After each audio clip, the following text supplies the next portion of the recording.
ööelu. Kell on siis orienteeruvalt hetkel 22.15 ja korralik möll käib siin.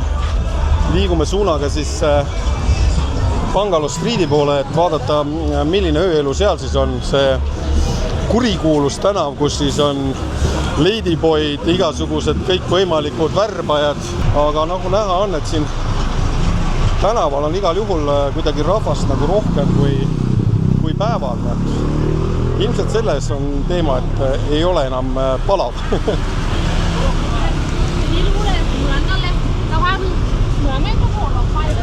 No ei saa kurta tegelikult, kauplemine käib ka ikkagi päris korralikult siin pimedal ajal, nii et kõik üritavad siis seda turisti kukrut kergendada. Oh, yeah. Tegime poisile reklaami ka. Jälle järjekordselt, need on mul maitsmata, need mangod. Aga ma luban, et ma homme maitsen selle kohaliku mango ära ja tahaks ära käia ka tegelikult tai massaažis. Selle kohta veidike loen ennem, kui siis reaalselt seda tai massaaži kuskilt vaatama lähen. Need granaatõunad siit saad.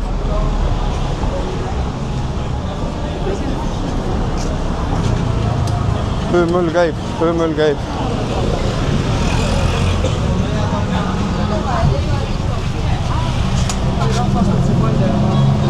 Jõudsimegi kohale siis siia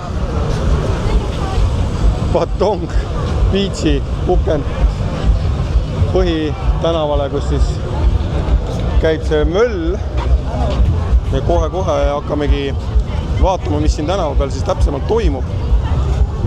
Hästi on tunda tegelikult juba kanepilõhna, käib korralik kõssimine siin. Osad inimesed on ennast täiesti kotti joonud ja osad on veel normaalsed. Aga jah, põhitänav siis, mille esimesed 5 tähte hetkel ei põle.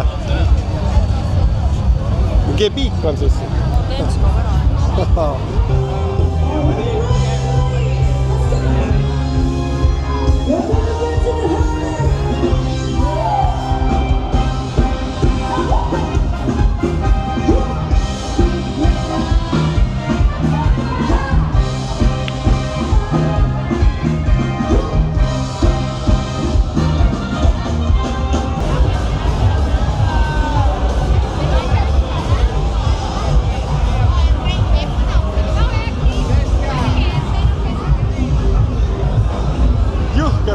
Jõhker möll, mis ei käi.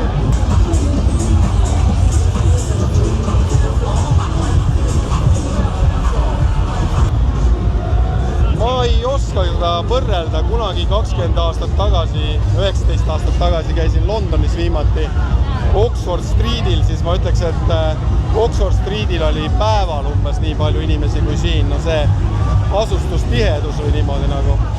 Aga no see melu, seda ma näen küll esimest korda elus ja see on tõesti väga vinge.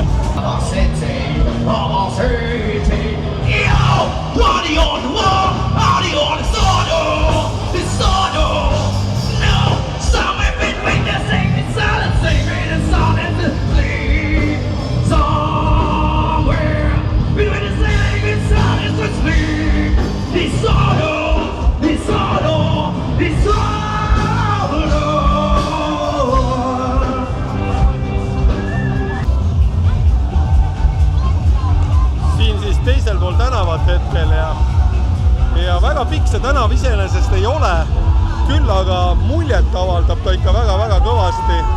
Midagi sellist ei ole mina mitte kunagi varem kogenud ja esimest korda siis Tais ja ma arvan, et ma tulen siia Taisse kindlasti veel. I'm sorry, but he's a lady boy. I'm joking. Bye-bye, thank you.